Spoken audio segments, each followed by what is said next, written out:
Hi, my name is Jordan and welcome to the channel. So everyone has a different definition for being rich. For some, it could mean having a lot of money. It could also be having your own family, and for others, it's having time to do what they really love. But by and large, the main consensus that people have with being rich is in a monetary way because we all need to eat, we need to pay our bills, and we need a roof over our heads. And of course, we need some fun and joy in life, and all these do not come cheap because of inflation, which is constantly happening. Being rich in the monetary terms can be very tricky because your needs are different from mine, and we got different hobbies, different upbringings, and different financial situations. But what I will share is basically my own experience, which can be vastly different from many other people. And although I'm not at $100,000 yet, I think the backbone, the principles, and the basics of it are still very much the same. The first thing you need is to have some form of income. So this goes without saying that being employed is probably one of the best ways to get some income. And don't look at having a job as something bad, because having a job has its perks, and that will move you towards your financial goals of being rich. But do not just go jumping to any job right after this video, because you need to have some sort of strategic plan as to what your end goal is roughly going to be like. It could be something like a creative director, a CEO, a CFO, or maybe you want to be your own business owner or being self-employed. But if you do not have an end goal in mind yet, then picking a job that has a transferable skills will be something that you want to look for. Because by doing so, it gives you more options in the future. And think about it like playing MapleStory.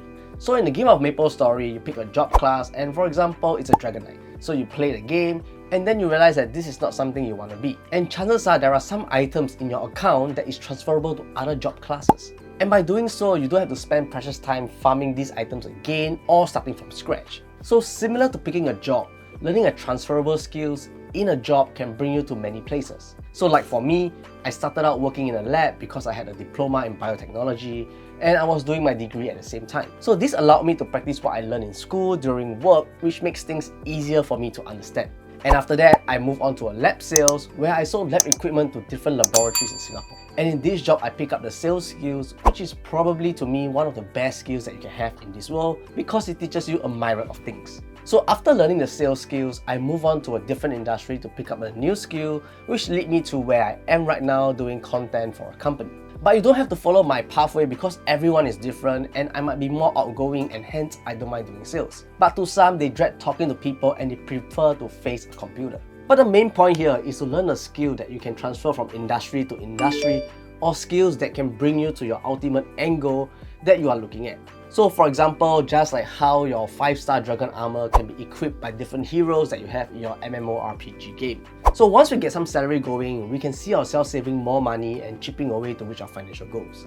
And in this point in time, do break down your financial goals into smaller little buckets so things will seem much more attainable than just a huge number of 100,000 where you might end up demotivating yourself. So instead, what you want to do is to break down that 100,000 maybe across 5 years, which means that every single year you have to save $20,000 or $2,000 of savings every single month to reach $100,000 in 5 years' time.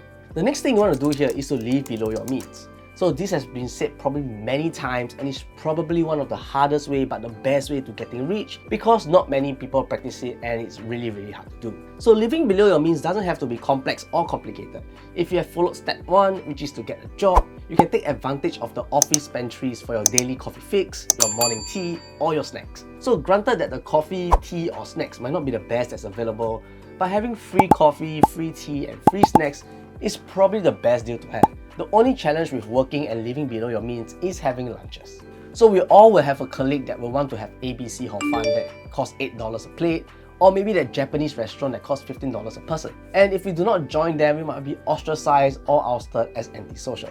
So the challenge here is to manage and regulate these lunches. So there are days that we can eat with our colleagues, and on other days we can either get packed lunch from home, which to be honest can cost a lot less when prepared at home, even with inflation these days. But then again, it really depends on what you cook. So if you're cooking expensive meals every single day, then it kind of defeats the purpose of packing lunches. So another way to live below your means is to look at your monthly expenditure and figure if there's some stuff that you are able to reduce or take out from these spendings. So for example, by downgrading from a postpaid plan to a SIM-only plan can reduce your phone bills by 10 to 20% depending on your current mobile plan.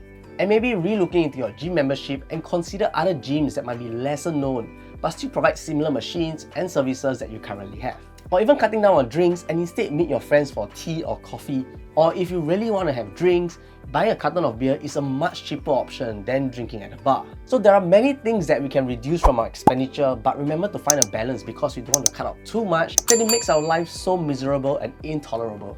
And at the end of the day, always remind yourself that getting rich is an outcome of a process. So the next thing we want to do is to find a way to get additional income. At this stage, you might be thinking, I've got no time because work is stressful, I've got no idea what to do, or you're just tired after a long day of work. But hear me out, there are ways to earn additional income without using too much of your time.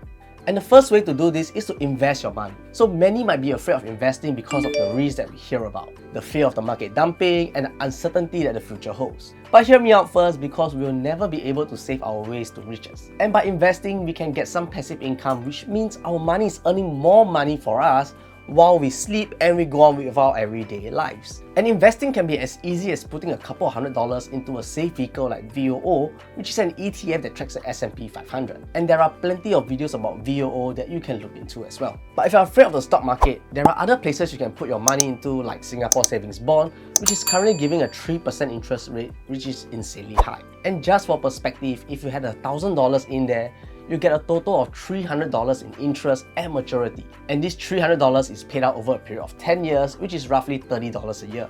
Another example of getting additional income is to do extra jobs.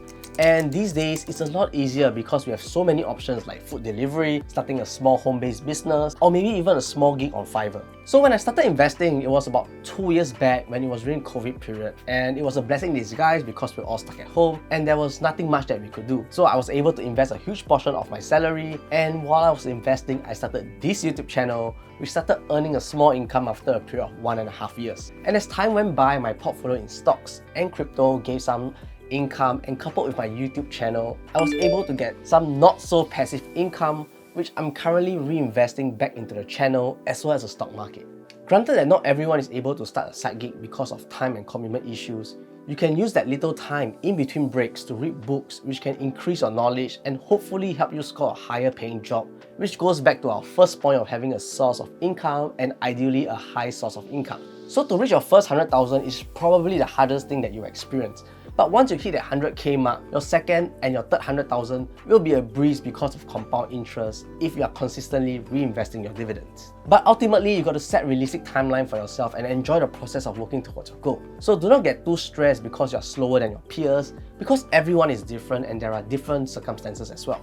If you guys are looking for a broker to start investing, do check out HabitTrade, where you can use stable coins like USDT to purchase your favorite US stocks and Hong Kong stocks. Or you can check out WeBull to get free stocks when you fund your account with your first $2,000 and make your first trade.